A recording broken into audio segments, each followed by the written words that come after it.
வருவாய் தருணம் இதுவே.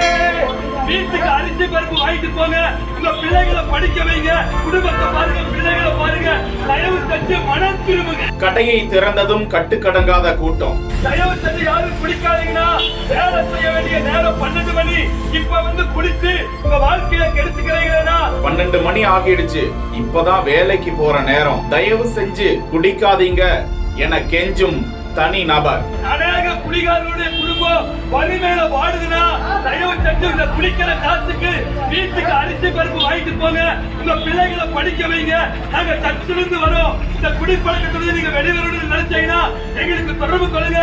இயேசு கிறிஸ்து இந்த பழக்கத்திலிருந்து உங்களுக்கு விடுதலை தருவார். ஃபெலிக்ஸ் ஜெபசிங் அபிஷியல் என்கிற இன்ஸ்டா பக்கத்தில் பகிரப்பட்டிருக்கும் இந்த வேதனைக்குரிய காட்சியில் கட்டுக்கடங்காத கூட்டம் அந்த கடைக்குள் மது பாட்டில்களை வாங்க முண்டியடித்துக் கொண்டிருக்கும் நிலையில் ஒருவர் சற்று விலகி நின்று அவர்களிடம் கோரிக்கை விடுத்துக் கொண்டிருக்கிறார். பல இடங்களிலும் கிறிஸ்தவர்கள் சுவிசேஷம் செய்வதை கேள்விப்பட்டிருப்போம்.